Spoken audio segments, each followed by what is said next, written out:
नमस्कार दोस्तों, स्वागत है आपका हमारे YouTube चैनल चरधारी क्लासेस में। दोस्तों, इंडियन पॉलिटी में आज हम यहाँ पे डिस्कस करने वाले हैं भारतीय संविधान का भाग 14। अब इस भाग में क्या देखने को मिलता है, तो संघ और राज्यों के जो अधीन सेवाएं हैं, जो लोक सेवाएं हैं, उनके बारे में यहाँ पे हम डिस्कस करने वाले हैं। लोक सेवाएं जिसमें आता है आपका यूपीएससी आ गया, संघ लोक सेवा आयोग या जो राज्य लोक सेवा आयोग है, वो सभी भाग 14 में शामिल हैं। तो काफी महत्वपूर्ण टॉपिक दोस्तों ये होने वाला है आपके एग्जाम के लिए। तो शुरू करते हैं आज का लेक्चर। भाग 14 जिसमें संघ और राज्यों के अधीन सेवाएं का प्रावधान है और इसका उल्लेख मिलता है अनुच्छेद 308 से लेकर 323 तक। अब इसमें जो आर्टिकल 308 है, 308 से लेकर 314, यहां पर लोक सेवाओं के बारे में बताया गया है। तो सबसे पहले हम जानेंगे कि लोक सेवा क्या है और लोक सेवाएं कितनी है भारत में। तो भारत में 3 प्रकार की लोक सेवा हमें देखने को मिलती है। 3 प्रकार की लोक सेवाएं जिनका उल्लेख है भाग 14 में अनुच्छेद 308 से लेकर 314 तक। लोक सेवा जो सेवाएं हैं ये कौन कौन सी है 3 प्रकार की। तो इसमें एक आती है अखिल भारतीय सेवा, इसको AIS कहा जाता है। AIS यानी ऑल इंडिया सर्विस। 3 प्रकार की सेवाएं हैं भारत में। सबसे पहले है अखिल भारतीय सेवा AIS यानी ऑल इंडिया सर्विस, दूसरी है केंद्र सेवा और तीसरी है राज्य सेवा। जो अखिल भारतीय सेवा है इसमें फिर 3 सेवाएं आ जाती है। भारतीय प्रशासनिक सेवा यानी IAS, भारतीय पुलिस सेवा यानी IPS इंडियन पुलिस सर्विस, और भारतीय वन सेवा IFS इंडियन फॉरेस्ट सर्विस। तो अखिल भारतीय सेवा में ये 3 प्रकार की सेवाएं आ जाती हैं। तो पहले मैं आपको अखिल भारतीय सेवा के बारे में डिटेल से यहाँ पे समझाने वाला हूं। जो अखिल भारतीय सेवाएं में तीनों सेवाएं आ रही हैं, IAS, IPS और IFS, इनकी भर्ती और प्रशिक्षण का कार्य कौन करता है? केंद्र सरकार कराती है, केंद्र कराती है।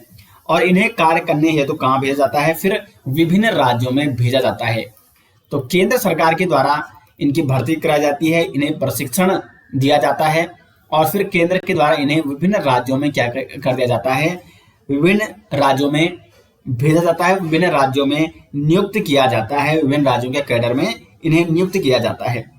अब देखो, ये राज्यों में सेवा दे रहे हैं, यानी इनका जो वेतन कौन देगा? तो राज्य देंगे। प्रश्न आ सकता है कि अखिल भारतीय सेवा में जो सम्मिलित जो अधिकारी होते हैं, जिसमें आते हैं आपका IAS, IPS, IFS, इनकी ये सेवा कहाँ देते हैं? राज्यों में देते हैं। तो इनका जो वेतन होता है वो कौन देती है? राज्य सरकार देती है। लेकिन इनकी नियुक्ति कौन कर रहा है? नियुक्ति कर रही है केंद्र सरकार, प्रशिक्षण भी करा रही है केंद्र सरकार। और इन्हें हटाए जाने का कार्य भी कौन कर सकता है? केवल केंद्र ही कर सकता है। तो नियुक्ति और हटाना यानी पद से हटाना, तो वो केंद्र सरकार पे डिपेंड करता है, वो केंद्र सरकार का अधिकार है। लेकिन इन्हें वेतन कौन दे रहा है? तो राज्य सरकार। अब यहाँ पे एक ऐतिहासिक फैक्ट मैं आपको बता रहा हूं। जब भारतीय संविधान बन रहा था, तो उस समय संविधान सभा में जो AIS यानी अखिल भारतीय सेवा के जो प्रमुख समर्थक थे वो थे सरदार पटेल। जब भारतीय संविधान पर चर्चा हो रही थी, जो संविधान सभा थी वहां पर जब चर्चा हो रही थी, तो संविधान सभा में AIS यानी अखिल भारतीय सेवा के जो प्रमुख समर्थक थे वो थे सरदार पटेल, और इन्हें अखिल भारतीय सेवाओं का जनक कहा जाता है। तो अखिल भारतीय सेवाओं का जनक किसे कहा जाता है? तो वो कहा जाता है सरदार पटेल जी को। तो बहुत इंपॉर्टेंट पॉइंट है दोस्तों, ये अखिल भारतीय सेवाओं का जनक किसे कहा जाता है? सरदार पटेल को कहा जाता है। तो अखिल भारतीय सेवा आप समझ गए, इनकी नियुक्ति केंद्र सरकार द्वारा की जाती है, इन्हें हटाए भी केंद्र सरकार के द्वारा जाता है, लेकिन इनकी नियुक्ति कहाँ होती है? राज्य में होती है, और इसलिए इनका वेतन भी राज्य सरकार द्वारा दिया जाता है। अब हम बात करेंगे केंद्र सेवा। तो केंद्र सेवा ये केंद्र सरकार के क्या होते हैं? अधिकार क्षेत्र में होती है। जो केंद्र सेवा है ये संपूर्ण रूप से केंद्र सरकार के अधिकार क्षेत्र में आती है, और इसमें केंद्र के जो विभिन्न विभाग होते हैं, जैसे भारतीय सेना हो गया, इसमें जो केंद्र सेवा में विभाग है, जैसे भारतीय सेना, ये क्या है? केंद्र सेवा है, सेंट्रल सर्विस है। उसी प्रकार से आपका डाक सेवा हो गया, डाक सेवा भी एक प्रकार की क्या है? सेंट्रल सर्विस है। रेल कार्मिक हो गए, ये सभी क्या है? केंद्रीय कर्मचारी हैं। विदेश सेवा हो गई, फॉरेन सर्विस, ये सभी सेंट्रल सर्विस में आती है, विदेश सेवा। तो इसी प्रकार की विभिन्न सेवाएं ये केंद्र सेवा के अंतर्गत आती है। इनको नियुक्त करने का, इनको वेतन देने का या पद से हटाने का जो अधिकार है वो केंद्र सरकार को है। तो ये आप समझिए केंद्र सेवा। उसके बाद जो राज्य सेवा आती है, तो राज्य सेवा जो सेवा होती है ये राज्य सरकार के अधिकार क्षेत्र में आती है। किसके अधिकार क्षेत्र में आती है? राज्य सरकार के अधिकार क्षेत्र में आती है। इसको वेतन देने का कार्य, नियुक्ति या पद से हटाना, ये सभी किसके अधिकार में आ रहा है? राज्य सरकार के अधिकार में आ रहा है। अगर मैं इसके आपको उदाहरण दूं तो राज्य सेवा में आपके आते हैं, जैसे पुलिस आ गया। संपूर्ण राज्य जो प्रत्येक राज्य की अपनी एक पुलिस सेवा होती है, ठीक है। तो पुलिस सेवा किस सर्विस के अंतर्गत आ रही है? राज्य सेवा के अंतर्गत। उसके बाद शिक्षा हो गया, या वनों से संबंधित जो प्रमुख पद होते हैं, जैसे फॉरेस्ट गार्ड हो गया, फॉरेस्टर हो गया, दरोगा का पद हो गया, ये सभी राज्य सेवा के अंतर्गत आ रहे हैं। अभियांत्रिकी के पद हो गए, ये सभी राज्य सेवाएं हैं। तो लोक सेवा जिसका उल्लेख मिलता है अनुच्छेद 308 से लेकर 314 तक। अभी मैं आपको संवैधानिक जो प्रावधान दिया गया है लोक सेवाओं के बारे में, जो आर्टिकल है उनके बारे में भी बताने वाला हूं। लेकिन मैंने आपको तीनों सर्विस, लोक सेवाओं के अंतर्गत जो 3 सर्विस हैं, अखिल भारतीय सेवा, केंद्र सेवा और राज्य सेवाओं के बारे में डिटेल्स में यहाँ पे समझा दिया है। अब हम आगे बढ़ेंगे और बात करेंगे संवैधानिक प्रावधान लोक सेवाओं का है जो संविधान में, वो क्या है। तो 308 से 313 तक, 308 से 314 तक, ठीक है, उसमें लोक सेवाओं का वर्णन है। और उसके बाद 314 के बाद राज्य लोक सेवा आयोग और संघ लोक सेवा आयोग का वर्णन है। तो लोक सेवा है 308 से लेकर 314 तक। तो सबसे पहले अनुच्छेद 308 ये लोक सेवा की व्याख्या करता है, निर्वचन है इसमें, यानी व्याख्या है इसमें। आर्टिकल 309 कहता है संघ या राज्य की सेवा करने वाले व्यक्तियों की भर्ती और सेवा की शर्तें। तो ये आर्टिकल बताता है कि जो संघ की सेवाएं हैं, यानी केंद्र सरकार की जो सेवाएं हैं, जिसमें आपकी केंद्र सेवा आ गई, या उसमें आपकी अखिल भारतीय सेवा भी आ गई, उसमें नियुक्ति कौन कर रहा है? केंद्र सरकार कर रही है। तो संसद उस पर क्या कर सकता है? नियमन कर सकता है, यानी उस पर कानून बना सकता है, नियम कानून बना सकता है। ये शक्ति किसको दी गई है? संसद को दी गई है। तो संघ या जो केंद्र की सेवाएं हैं, जबकि जो राज्य की सेवाएं हैं या उनमें जो व्यक्ति हैं जो भर्ती हो रहे हैं या सेवा दे रहे हैं, तो उनका नियमन, उनके लिए नियम, उनके लिए जो शर्तें, वो बनाने का कार्य किसका है? राज्य की सेवाओं के लिए नियम और शर्तें बनाने का कार्य है राज्य विधानमंडल का, विधानमंडल का। तो आर्टिकल जो 309 ये कहता है कि संसद और राज्य विधायिका है, जो संसद और राज्य विधानमंडल, वो केंद्र और राज्य सरकार के अधीन जो लोक सेवाएं हैं उनके अंतर्गत जो नियुक्त अधिकारी हैं, जो पदाधिकारी हैं, जो व्यक्ति हैं, उनकी भर्ती और सेवा शर्तों का नियमन कर सकती है, उस पर नियम कानून बना सकती है। संघ की भर्तियों के लिए, केंद्र की भर्तियों के लिए संसद नियम कानून बनाइए, शर्तें बनाइए, जबकि राज्य की सेवाओं के लिए राज्य विधानमंडल नियम कानून बनाएगा, विनिमय करेगा, यानी शर्तों के लिए जो भी शर्तें होंगी उन्हें लागू करेगा।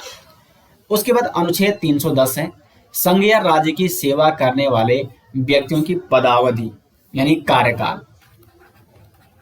कार्यकाल क्या होगा इन व्यक्तियों का? तो केंद्र सेवाओं के जो सदस्य होते हैं, जो केंद्रीय सर्विस के जो सदस्य होते हैं, वो राष्ट्रपति के प्रसाद पर्यंत कार्य करेंगे। जो संघ या जो केंद्र सरकार के जो क्या होते हैं, पदाधिकारी होते हैं, जो सर्विस दे रहे हैं केंद्र सरकार में, वो राष्ट्रपति के प्रसाद पर्यंत,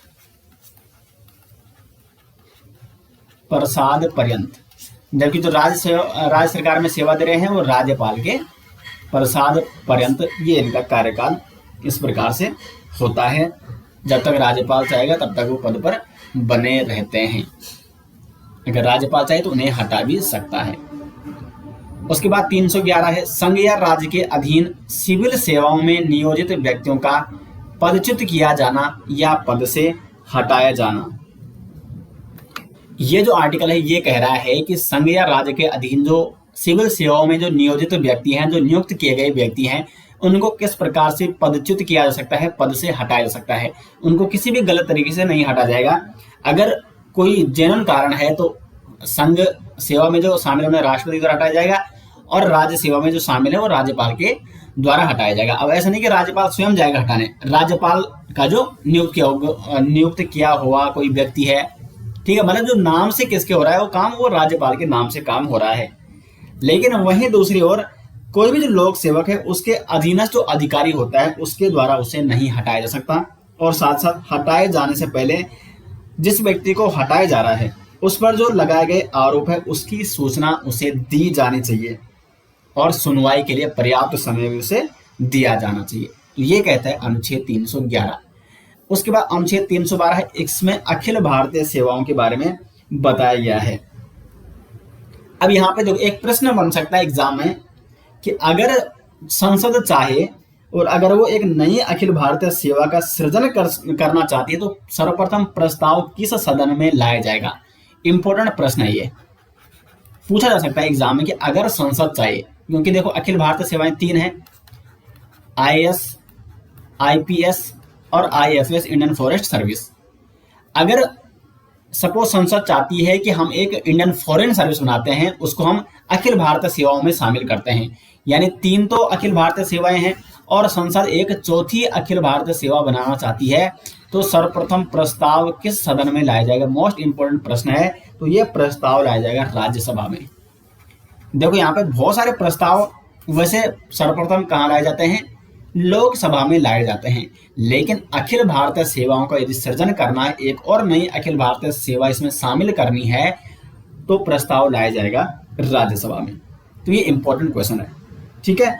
और फिर राज्यसभा में जो उपस्थित सदस्य हैं उनका 2/3 बहुमत अनिवार्य है।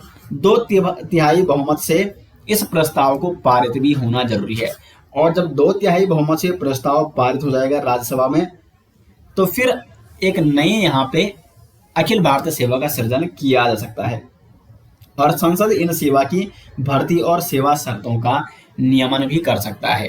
तो 312 में इसका उल्लेख है, और 3 प्रकार की अखिल भारतीय सेवाओं के बारे में मैं आपको पहले ही बता चुका हूं, IAS, IPS और IFS। तो उम्मीद करते हैं कि 312 आपको स्पष्ट रूप से समझ में आ गया होगा, और अगर अखिल भारतीय सेवाओं का सृजन करना है तो प्रस्ताव राज्यसभा में लाया जाता है। उसके बाद अनुच्छेद 313 ही है संक्रमणकालीन उपबंध।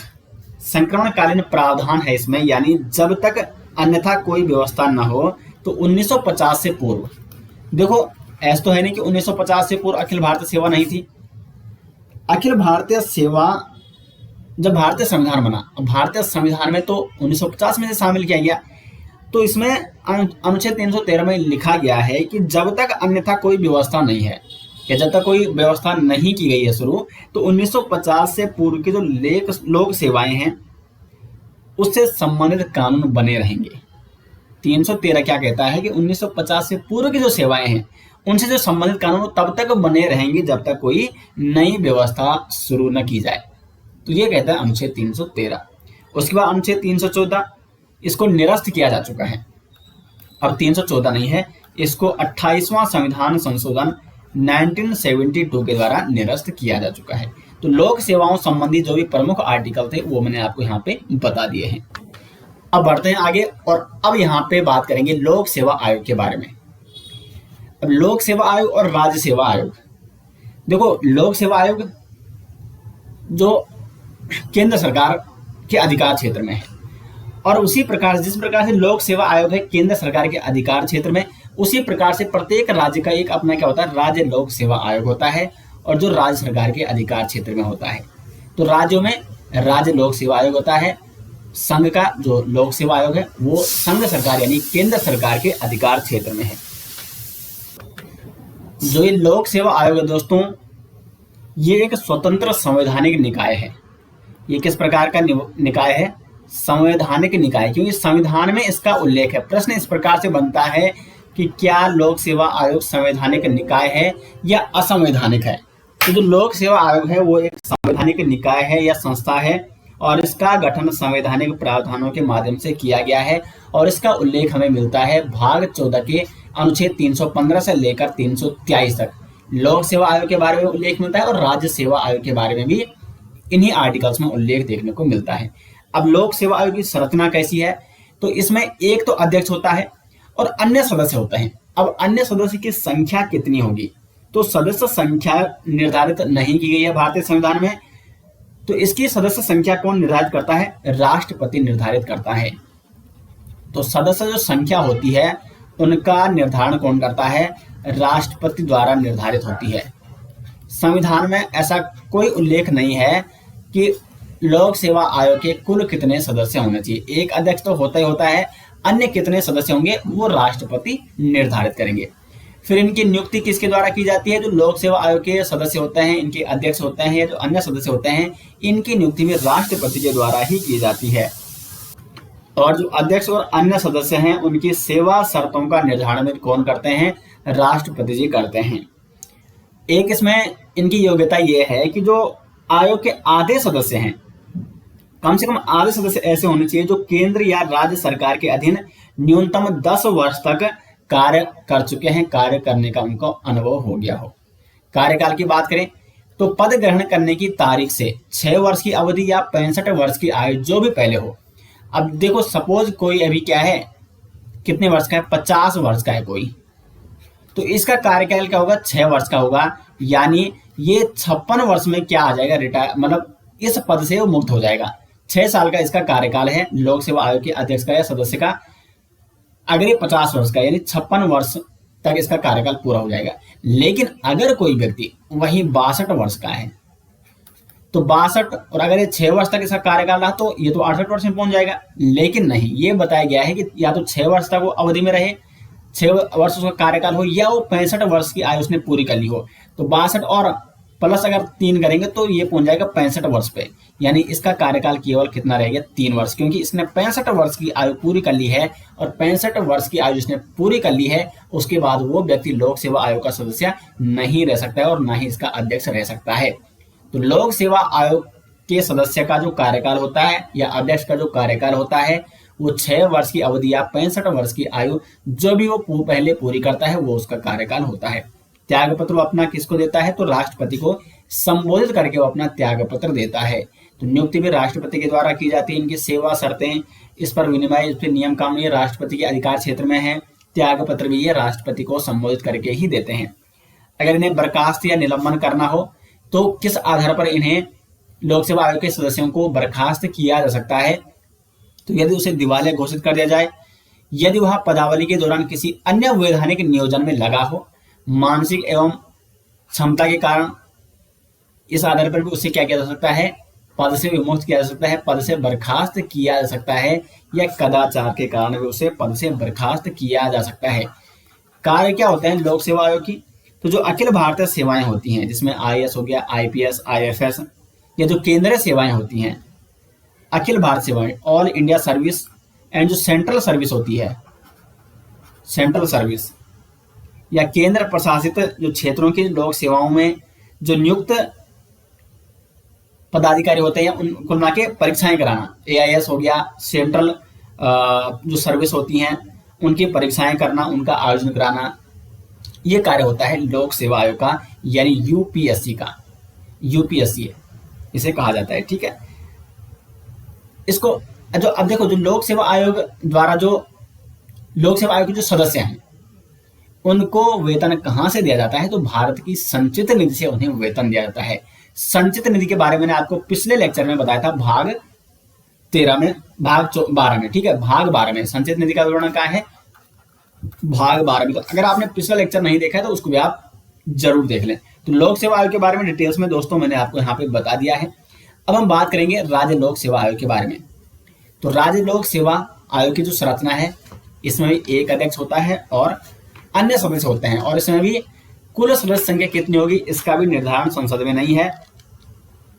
अन्य सदस्य कितने होंगे या कुल सदस्य कितने होंगे इसका निर्धारण कौन करेगा, क्योंकि इसका भी उल्लेख संविधान में नहीं है, संख्या का संविधान में कोई भी उल्लेख नहीं है। नियुक्ति किसके द्वारा की जाती है, राज्यपाल के द्वारा की जाती है। जो राज्य लोक सेवा आयोग के सदस्य होते हैं उनकी नियुक्ति किसके द्वारा की जाती है, राज्यपाल के द्वारा। अब इनका कार्यकाल देखो, कार्यकाल महत्वपूर्ण है। राज्यपाल का और कार्य क्या है? राज्यपाल राज्य लोक सेवा आयोग के अध्यक्ष और सदस्यों की जो सेवा होती है, सेवा शर्तें, सेवाओं की शर्तें जो होती हैं, उनको निर्धारित करने का अधिकार भी किसको है? वो है राज्यपाल को। तो सेवा शर्तें निर्धारित करता है। कार्यकाल देखेंगे तो पद ग्रहण करने की तारीख से 6 वर्ष की अवधि तक या 62 वर्ष की आयु तक जो पहले हो। देखो, संघ लोक सेवा आयोग के जो सदस्य थे उनका कार्यकाल था 6 वर्ष की अवधि या 65 वर्ष, जबकि राज्य लोक सेवा आयोग के जो सदस्य हैं उनका जो कार्यकाल है वो पद ग्रहण करने की तारीख से 6 वर्ष की अवधि या 62 वर्ष की आयु जो पहले हो, वो इसका कार्यकाल है। त्यागपत्र राज्यपाल को ही देते हैं क्योंकि नियुक्ति भी राज्यपाल के द्वारा ही की जाती है। और निष्कासन या पद से हटाना केवल राष्ट्रपति ही कर सकते हैं। तो अगर देखो यहाँ से यही महत्वपूर्ण पॉइंट है, राज्य लोक सेवा आयोग के सदस्यों की नियुक्ति राज्यपाल के द्वारा की जाती है, त्यागपत्र और राज्यपाल को देते हैं, लेकिन अगर उनका निष्कासन करना है तो ये अधिकार केवल राष्ट्रपति जी को है। कार्य की बात करें तो राज्य सेवाओं की नियुक्ति हेतु परीक्षाओं का आयोजन कराता है। अब राज्य लोक सेवा आयोग और संघ लोक सेवा आयोग का जो संवैधानिक अगर हम प्रावधान देखें तो अनुच्छेद 315 से 323 तक लोक सेवा आयोग, जिसमें संघ लोक सेवा आयोग भी आ गया और राज्य लोक सेवा आयोग भी आ गया, इनका हमें विवरण देखने को मिलता है। अनुच्छेद 315 कहता है संघ और राज्यों के लिए लोक सेवा आयोग। संघ और राज्यों के लिए, संघ के लिए संघ लोक सेवा आयोग हो गया, राज्यों के लिए राज्य लोक सेवा आयोग। जैसे अगर हम राज्यों की बात करें, उत्तराखंड के लिए यूकेपीएससी हो गया, यूकेपीएससी उत्तराखंड लोक सेवा आयोग। उससे प्रकार अगर उत्तर प्रदेश के लिए देखें तो यूपीपीएससी, या कोई भी जैसे हिमाचल प्रदेश के लिए देखें एचपीपीएससी हिमाचल प्रदेश लोक सेवा आयोग, या कोई भी अन्य राज्य, तो सब राज्यों में क्या है? राज्य लोक सेवा आयोग है। और इसका उल्लेख भारतीय संविधान के भाग 14 के अनुच्छेद 315 से 323 में है। तो संघ और राज्यों के लिए लोक सेवा आयोग का इसका उल्लेख मिलता है अनुच्छेद 315 में। 316 कहता है सदस्यों की नियुक्ति और पदावधि। तो वो मैंने आपको बता दिया है सदस्यों की नियुक्ति और पदावधि क्या होगी। जो यूपीएससी यानी संघ लोक सेवा आयोग के जो सदस्य हैं उनका कार्यकाल नियुक्त होने की तारीख से 6 वर्ष या 65 वर्ष की आयु जो पहले हो, जबकि जो राज्य लोक सेवा आयोग है, जैसे अगर यूकेपीएससी की बात करें या आप यूपीपीएससी की बात करें, तो इनका जो कार्यकाल होता है, राज्य लोक सेवा आयोग के सदस्यों का जो कार्यकाल होता है वो होता है 6 वर्ष या 62 वर्ष की अवधि जो पहले हो। सदस्यों की नियुक्ति तो यूपीएससी के जो सदस्य होते हैं, जो संघ लोक सेवा आयोग के सदस्य होते हैं, इनकी नियुक्ति राष्ट्रपति के द्वारा की जाती है, जबकि जो राज्य लोक सेवा आयोग के सदस्य होते हैं उनकी नियुक्ति राज्यपाल के माध्यम से की जाती है। अनुच्छेद 317 क्या कहता है? लोक सेवा आयोग के किसी सदस्य का हटाए जाना और निलंबित किया जाना। तो जो लोक सेवा आयोग के सदस्य होते हैं, चाहे वो चाहे वो संघ लोक सेवा आयोग हो या चाहे राज्य सेवा आयोग, तो उनके सदस्यों को निलंबित या पद से हटाने, निष्कासित करना, ये किसके अधिकार क्षेत्र में आता है? ये आता है राष्ट्रपति के अधिकार क्षेत्र में। 318 है आयोग के सदस्यों और कर्मचारियों की सेवाओं की शर्तों के बारे में विनिमय बनाने की शक्ति। तो विनिमय बनाने की शक्ति, सेवा और शर्तों पर विनिमय कौन कर सकता है? राष्ट्रपति और राज्यपाल। उसके बाद 319 है आयोग के सदस्यों द्वारा ऐसे सदस्य न रहने पर पद धारण करने के संबंध में प्रतिषेध लगाया गया है अनुच्छेद 319 के माध्यम से। इसको अगर हम सामान्य भाषा में सुने, इसका मतलब ये है कि जो व्यक्ति आयोग के सदस्य रह चुके हैं, तो ऐसे सदस्य न रहने पर, अगर जब ये क्या हो जाएंगे, आयोग के सदस्य विमुक्त हो जाएंगे, जब ये अपनी सेवा पूरी कर देंगे, 6 वर्ष का जो इनका कार्यकाल है या 65 वर्ष इनको पूरे हो चुके हैं, तो सदस्य न रहने पर पद धारण करने के संबंध में प्रतिषेध। फिर ये कहीं अन्य जो क्या होते हैं, अन्य जो आयोग होते हैं या जो निचले ऐसे क्षेत्र हैं, जो निचली सर्विस हैं, वहां पर ही अपनी सेवा नहीं दे सकते हैं, क्योंकि इनके पद की गरिमा के वो खिलाफ है। अब सपोज कोई यूपीएससी का क्या था, जैसे यूपीएससी संघ लोक सेवा आयोग यूपीएससी, यहाँ इसका कोई क्या था, अध्यक्ष था या कोई सदस्य था, ठीक है, और इसी अध्यक्ष ने या इसी सदस्य ने जो अखिल भारतीय सेवाओं के पदाधिकारी है उनको क्या किया, उनका एग्जाम कराया, और माना आईएएस है कोई व्यक्ति, ठीक है, आईएएस कोई व्यक्ति बन गया, आईएएस के लिए एग्जाम किसने कराया? यूपीएससी ने प्रमुख भूमिका निभाई, अध्यक्ष ने।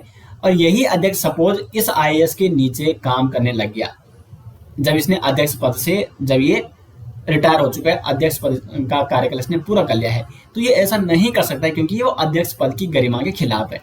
तो अनुच्छेद 319 कहता है कि आयोग के सदस्यों द्वारा ऐसे सदस्य न रहने पर, यानी जब वो आयोग के सदस्य नहीं है तो फिर वो उस सर्विस के अधीनस्थ जो सर्विस हैं वो सर्विस वो धारण नहीं कर सकते हैं क्योंकि वो उनकी पद की गरिमा के खिलाफ है। अनुच्छेद 320 है लोक सेवा आयोग के कृत्य। 321 है लोक सेवा आयोग के कृत्यों का विस्तार करने की शक्ति। 322 है लोक सेवा आयोग के व्यय, ठीक है, तो खर्चे होते हैं लोक सेवा आयोग के। और 23 है लोक सेवा आयोग के प्रतिवेदन। तो मैंने दोस्तों भाग 14 भी आपको आज यहाँ पे कंप्लीट करा दिया है। अब भाग 15 महत्वपूर्ण है, उसमें निर्वाचन है। भाग 15, भाग 16 ये बहुत महत्वपूर्ण है अभी, ठीक है। बहुत सारे इंपॉर्टेंट टॉपिक आपके आगे आने वाले हैं। इंडियन पॉलिटी आपको कंप्लीट दोस्तों कराना है ताकि आपको फिर कहीं देखने की जरूरत ना पड़े, और डिटेल्स में आपको मैं ये कवर करा रहा हूँ। तो उम्मीद करते हैं कि आपको ये लेक्चर पसंद आए। वीडियो कैसी लगी कमेंट बॉक्स में जरूर बताएं। मिलते हैं नेक्स्ट लेक्चर के साथ, तब तक के लिए धन्यवाद।